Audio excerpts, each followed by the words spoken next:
Welcome back, everyone. Today, we're going to be looking at some alternative ways to stay active as we get older. Kind of moving beyond that idea that more intense exercise is always better. It's really more about finding that sweet spot, the activities you enjoy and can actually keep up with. Yeah, absolutely. And I think a lot of times, we have this misconception that as we age, we need to push ourselves really hard physically. But what we're going to be talking about today is uncovering some gentler strategies. And they're really quite effective. And I think the stories we'll be talking about today really bring these approaches to life. Right. Okay. So let's start off with a woman. We'll call her Susan. So Susan is in her early 70s. And she was really determined to stay fit. She saw all these, younger people out there jogging and thought, hey, I could do that too. So she hit the pavement every morning, really pushing herself. That's great. Yeah, that drive is so admirable. But sometimes our bodies really need a different approach as we get older. Yeah. And in Susan's case, jogging every day just took a toll on her joints, especially her knees and hips. Yeah. She was constantly sore instead of feeling energized. Right. And that's a really key point is, listening to your body. Pain is a signal. It's not something we should just push through, especially at our age. Absolutely. So Susan, wisely decided to switch gears. Instead of jogging, she started going for brisk walks at a pace that felt good for her.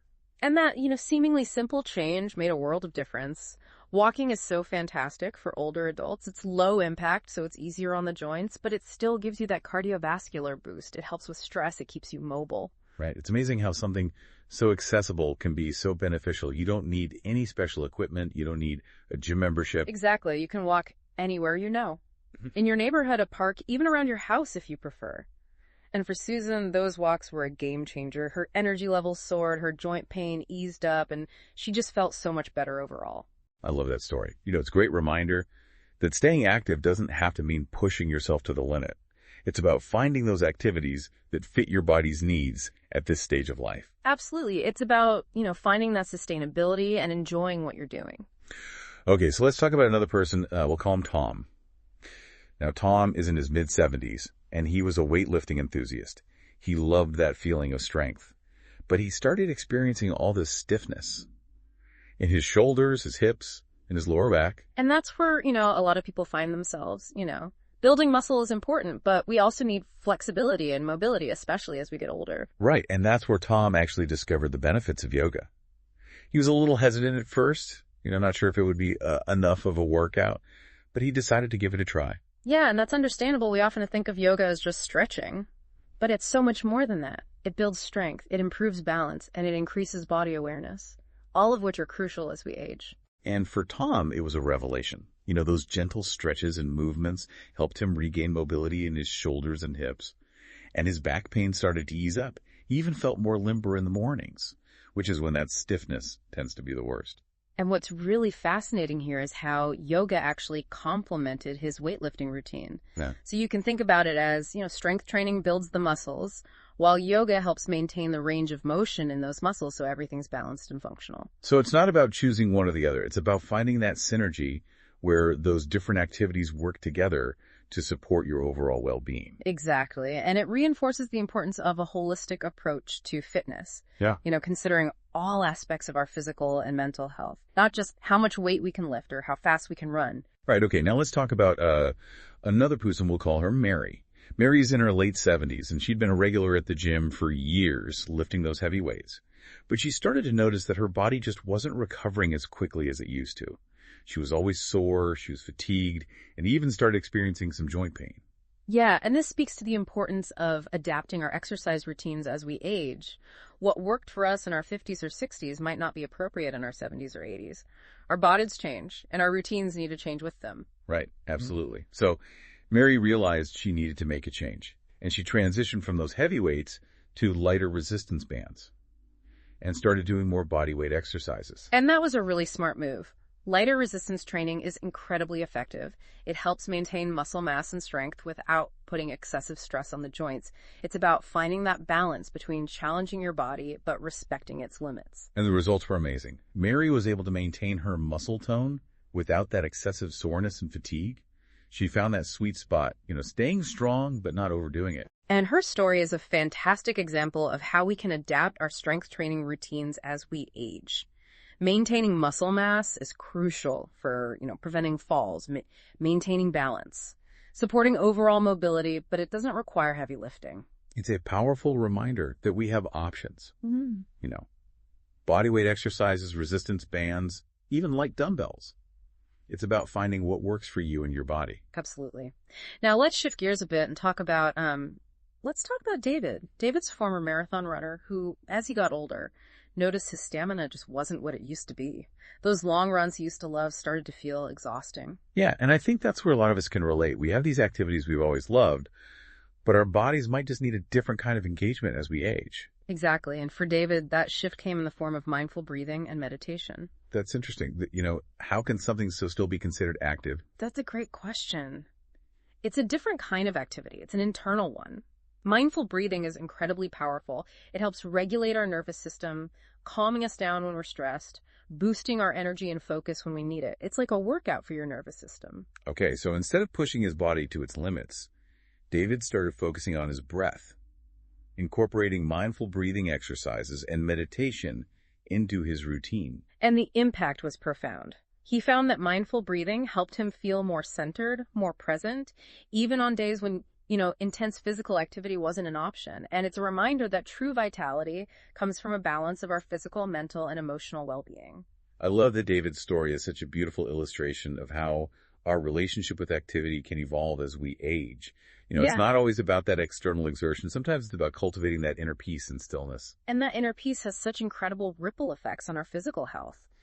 Better sleep, reduced stress hormones, even lower blood pressure. It's all connected. Yeah, it's fascinating how all of these things work together. So we've heard some amazing stories so far.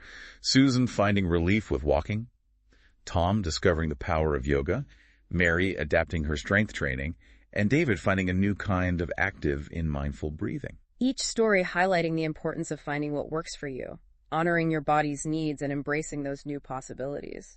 Now, I think it's time to dive a little deeper into the why behind these approaches. What makes these gentler activities so effective, especially as we get older? That's a great question. Let's start with walking. Seems so simple, but it's a powerhouse of benefits. So as we age, our cardiovascular system doesn't function quite as efficiently as it used to. The heart might not pump as strongly, and our blood vessels can become less flexible. So how does walking help with that? Well, walking is like a general workout for your heart and blood vessels. It gets the heart pumping, improving blood flow and circulation throughout the body. This helps strengthen the heart muscle, making it more efficient at delivering oxygen and nutrients to all our cells. So it's amazing how something so accessible can have such a profound impact on our cardiovascular health. Absolutely. And let's not forget the impact on our bones. As we age, bone density naturally declines, putting us at risk for fractures. Walking, even though it's low impact, helps stimulate bone growth, keeping them stronger and healthier. So that's like a multitasking workout, Yeah. Strengthening our heart, improving circulation, and boosting bone health all at the same time. Now let's talk about yoga. We heard how Tom found relief from stiffness and pain through yoga. But what's really happening within the body when we do those gentle stretches and poses? I've always found yoga to be incredibly relaxing. But I'm curious about the physiological benefits, especially for older adults. Well, as we age, our muscles and tendons naturally lose some of their elasticity. This can lead to stiffness, reduced range of motion, and even pain. Yoga helps counteract those age-related changes by gently lengthening and strengthening those muscles and tendons. It's like giving those tight spots a good stretch and reminding them how to move freely again. Exactly, and there are specific yoga poses that are particularly beneficial for older adults. For example, Warrior Two pose strengthens the legs and core, improving balance and stability. Tree pose challenges balance and coordination, which are essential for preventing falls. And Downward Facing Dog stretches the hamstrings, calves, and spine, relieving tension in the back and legs. I've actually started incorporating some of those poses into my routine, and I've noticed a difference in my flexibility and balance. That's great to hear. It's a testament to how yoga can really be adapted to meet our individual needs. Okay, now let's shift gears to strength training. You mentioned that Mary switched from heavy weights to lighter resistance bands and body weight exercises. Why is maintaining muscle mass so crucial as we get older, and how can lighter resistance training help with that?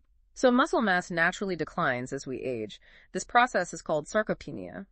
And this loss of muscle mass can lead to weakness, instability, and difficulty performing everyday activities. It even slows down our metabolism, making it harder to maintain a healthy weight. So strength training is about more than just looking toned. It's about preserving our functional independence and overall health. Exactly. And what's fascinating is that you don't need to lift heavy weights to reap the benefits of strength training. Lighter resistance using bands, bodyweight exercises, or even light dumbbells can be just as effective, if not more so for older adults. How does that work? Well, when we engage in any form of resistance training, we're essentially creating tiny micro tears in the muscle fibers. This signals the body to repair and rebuild those fibers, making them stronger and more resilient. So even with lighter resistance, we're still triggering that muscle building process. Exactly. And the beauty of lighter resistance is that it puts less stress on the joints, which can be a concern for older adults. So you're still challenging the muscles, but in a way that's gentle and sustainable for your body. Right. It's like finding that perfect balance between stimulating muscle growth and avoiding injury. Now let's explore the realm of mindful breathing. It's a practice that can seem almost too simple to be effective. Yet, as we heard with David's story, it can have a profound impact on our overall well-being. It's a shift from that external go mentality to a more internal mindful approach. Yeah. But what's the science behind it? How can simply focusing on our breath create such a noticeable shift? Well, our breath is intimately connected to our nervous system. When we're stressed or anxious, our breath becomes shallow and rapid. This triggers the fight or flight response, which floods our body with stress hormones, leading to a cascade of negative effects. Increased heart rate, muscle tension, difficulty sleeping, even digestive issues. So we're literally breathing ourselves into a state of stress. Unfortunately, yes. But the good news is we can also breathe ourselves into a state of calm and relaxation. That's where mindful breathing comes in. By consciously slowing down and deepening our breath, we activate the parasympathetic nervous system, which is responsible for the rest and digest response. So it's like flipping a switch within our nervous system, shifting from a state of stress to a state of tranquility. Exactly, and this shift has a cascade of positive effects on the body. Our heart rate slows down blood pressure, decreases muscle tension, eases, and we feel a sense of calm and well-being wash over us. It's almost like a magic elixir, and it's something we carry within us at all times. There are different mindful breathing techniques, each with its own unique benefits. Diaphragmatic breathing, for example, involves breathing deeply into the belly, expanding the diaphragm and allowing for a fuller breath. Box breathing, often used by Navy SEALs to manage stress in high-pressure situations, involves inhaling for a count of 4, holding for 4, exhaling for 4, and holding again for 4. So there's a mindful breathing technique for everyone in every situation. Absolutely. And the beauty of these techniques is they can be practiced anytime, anywhere. You can do them while sitting in your desk, waiting in line at the grocery store, or even lying in bed before sleep. It's such a powerful tool to have in our arsenal, especially as we age and face the various stressors that life throws our way. Now let's talk about light daily activity, the kind that doesn't necessarily involve a gym membership or structured exercise class. We heard how Mary found joy and fulfillment in gardening, adapting her routine to be gentler on her body. But why is something seemingly so simple so important for our overall health and well-being? I think it's easy to underestimate the power of those everyday activities, especially when we're bombarded with messages about intense workouts and fitness goals. You're absolutely right. We often get caught up in the idea that exercise has to be strenuous to be beneficial. But the truth is, any movement is better than no movement, and those little bits of activity throughout the day add up, contributing to a healthier, more energized life. So what are some examples of light daily activity that older adults can easily incorporate into their lives? The possibilities are endless. Taking the stairs instead of the elevator, walking to the mailbox instead of driving, doing some light gardening, housework, or even playing with grandchildren. All of these activities get our bodies moving, boost our circulation, and contribute to our overall well-being. Right. It's a reminder that movement doesn't have to be a chore. It can be woven into the fabric of our daily lives in ways that feel enjoyable and fulfilling. And let's not forget the psychological benefits of these activities. Gardening, for example, provides a sense of accomplishment and connection to nature. Playing with grandchildren sparks joy and laughter, keeping us young at heart.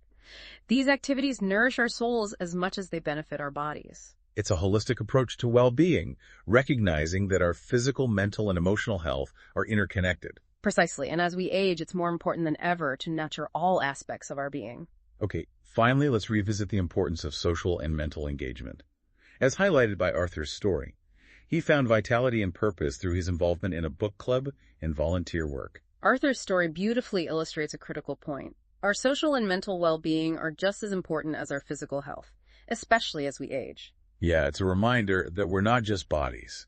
We're social beings with minds that crave stimulation and hearts that yearn for connection. Exactly, and as we get older, it's easy to become more isolated, especially if we're retired facing health challenges or experiencing the loss of loved ones.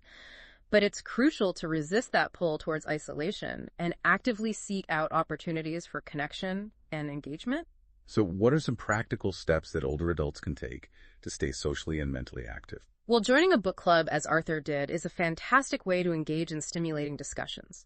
Connect with others who share similar interests and keep the mind sharp. Volunteering for a cause you care about provides a sense of purpose, gets you out into the community, and allows you to make a difference in the world. Those are great suggestions. Mhm. And I think it's important to emphasize that social engagement doesn't have to involve organized activities or groups. It can be as simple as connecting with friends and family, having regular phone calls, or even sending handwritten letters. You're absolutely right. It's about cultivating those human connections, whether they're with a large group or just a few close friends. And let's not forget the power of lifelong learning. Taking classes, attending lectures, or simply reading books and articles on topics that interest us. These activities keep our minds engaged and expand our horizons. It's never too late to learn something new. And that mental stimulation is not only enjoyable, but also protective against cognitive decline. So as we've explored the science behind these gentler approaches, it's clear that staying healthy and active after 70 is a multifaceted endeavor. It's about nourishing our bodies with movement, our minds with stimulation, and our spirits with connection. It's about embracing a holistic approach to well-being that honors the unique needs and desires of our aging selves. And it's about remembering that even small changes can have a ripple effect, leading to a more vibrant, fulfilling, and joyful life. Absolutely. Now, as we transition to our final segment, let's take a moment to reflect on what we've discussed so far. What insights have resonated with you? What sparks your curiosity? Yeah, I think for me, what's really inspiring is, how these stories kind of shift our perspective on aging. It's so easy to fall into that trap of thinking, well, I'm getting older, I can't do the things I used to enjoy. But, these individuals are showing us that aging doesn't have to be about limitations. It can be about finding new ways to move, to connect, to thrive. Exactly. It's about adapting, exploring, and, discovering what brings us joy at this stage of life. And it's never too late to start. So let's talk about some practical steps. Yeah. What can our listeners do today to incorporate some of these gentler approaches? Well, I think the first step is simply becoming more aware of your body. Pay attention to how it feels during and after activities. Don't ignore pain or discomfort. Those are signals that something needs to be adjusted. That's so important. It's easy to get caught up in that, push through the pain mentality. But that's not always the best approach, especially as we get older. Absolutely. Talk to your doctor or a physical therapist if you're experiencing any persistent pain or discomfort. They can help you figure out what's going on and guide you toward activities that are safe and beneficial. Okay, so let's say someone wants to start incorporating more movement into their daily life. What are some simple, accessible options? Well, walking is a fantastic place to start. It's gentle on the joints, it gets your heart pumping, and it can be easily adapted to your fitness level. Start with short walks around the block, and gradually increase the distance and duration as you feel more comfortable. And walking doesn't have to be a solo activity. Invite a friend or a neighbor to join you. It's a great way to socialize and catch up while getting some fresh air and exercise. Now, if you're looking for something that combines movement with mindfulness, yoga is a wonderful option. There are many classes specifically designed for older adults with modifications to make poses more accessible. And even if you can't make it to a class, there are tons of online resources, videos, apps, that can guide you through gentle yoga routines in the comfort of your own home. Now let's talk about strength training. Remember, it's not about lifting heavy weights. Body weight exercises using your own body as resistance are a great option. You can do squats, lunges, push-ups against a wall, even just standing up from a chair repeatedly. These all work those major muscle groups. I love that strength training without the need for any special equipment. Resistance bands are another fantastic tool. They're lightweight, they're portable, and they provide varying levels of resistance to challenge your muscles. You can use them for arm curls, rows, even leg exercises. And if you want to add some weight light, dumbbells are a good option. Start with a weight that feels comfortable and gradually increase it as you get stronger. Now let's not forget about the power of our breath. Mindful breathing is something you can practice anytime, anywhere. Just take a few moments to focus on your breath. Inhaling deeply through your nose, filling your belly with air, and exhaling slowly through your mouth. It's like a mini meditation that you can do throughout the day, at your desk, in the car, even while you're cooking dinner. And if you want to explore more structured, mindful breathing techniques, there are guided meditations available online or through apps that can help you get started. All right, so we've covered walking yoga, strength training, mindful breathing. Now, what about those, light daily activities, those little bits of movement that we can sprinkle throughout our day? Yeah, instead of looking for, big chunks of time for exercise, look for opportunities to move more in your everyday life. Take the stairs, park farther away from the store entrance, walk around while you're talking on the phone. Those little things really do add up, and it's about making movement a natural part of your day, not a separate dreaded task. Exactly. And finally, remember the importance of staying socially and mentally engaged. Find activities that bring you joy and connect you with others. Right. Join a book club, volunteer, attend community events, take a class, learn a new skill, or simply make time to connect with friends and family. It's about nourishing your soul as well as your body. And if you find yourself feeling isolated or lonely, reach out. There are people who care about you and want to connect. Senior centers, community organizations, even online groups, there are so many resources available. So as we kind of wrap up this section, I want to emphasize one key takeaway. It's never too late to make those positive changes. Whether you're 70, 80, or beyond, you have the power to enhance your well-being. And remember, it's not about striving for perfection or comparing yourself to others. It's about finding what works for you, honoring your body, and embracing a lifestyle that supports your physical, mental, and emotional health. It's about finding that joy in the journey and celebrating every step you take towards a healthier, happier you. What one small change could you make today to incorporate one of these gentler approaches into your life?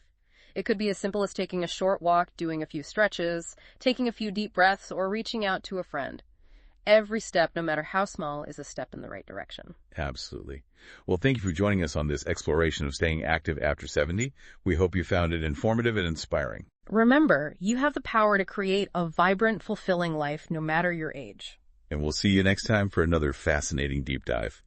It's fascinating. We've been talking about, these gentler approaches. And it really seems like a paradigm shift from, that old no pain, no gain mentality. Right, exactly. It's not about pushing ourselves to the limit anymore. It's about finding that sweet spot where we challenge ourselves, but we also respect our body's limits. So what are some things our listeners can start doing, like today, to kind of incorporate these ideas? Well, one thing is, being more mindful of your body and how it feels. Pay attention to any aches or pains or stiffness. Don't ignore those signals. Yeah, so sometimes we tend to just power through, but that can backfire. Absolutely, especially as we get older. If you're experiencing any persistent pain, it's always a good idea to consult with your doctor or a physical therapist. Okay, so let's talk specifics. If someone wants to start moving more, what are some good starting points? Well, working is always a great option. It's low impact. You can do it almost anywhere, and it's a wonderful way to get your heart rate up. Start with short walks and gradually increase the distance as you feel stronger. And it's great social activity, too. Invite a friend or a neighbor to walk with you. Absolutely. And if you're looking for something that combines movement and mindfulness, yoga is a wonderful choice. There are many classes tailored for older adults, or you can find videos online. Okay, and then there's strength training. What are some good options for people who might be new to this? Well, you don't need any fancy equipment to start strength training. Bodyweight exercises are fantastic. Things like squats, lunges, push-ups against a wall, even chair stands. And what about resistance bands? Yeah, resistance bands are great too. They're portable. You can adjust the resistance level, and you can do a variety of exercises with them. And then, of course, there's always the option of using light dumbbells. Right. Start with a weight that feels comfortable and gradually increase it as you get stronger. Okay, so we've talked about walking yoga strength training. Now, let's not forget about those little moments of movement throughout the day. Right. Get up and move around every hour or so. Take the stairs instead of the elevator. Walk around while you're on the phone. All those little things add up over time. Absolutely. And on top of all that, remember to stay socially and mentally active. Engage in activities that you enjoy and that connect you with others. Join a book club, volunteer. Take a class, or just spend time with loved ones. And if you're feeling isolated, reach out. There are people who care about you, and there are resources available to help you connect with others. It's really about creating a lifestyle that nourishes your mind, body, and spirit. So as we wrap up today's deep dive, I think the biggest takeaway is that it's never too late to embrace a healthier, more active lifestyle. Absolutely. Age is just a number. And no matter what your age, you have the power to make choices that support your well-being. And remember to celebrate those small victories along the way. You know, those little steps you take each day towards a healthier, happier you? Well, that's all the time we have for today. Thank you for joining us, and we'll see you next time for another insightful deep dive.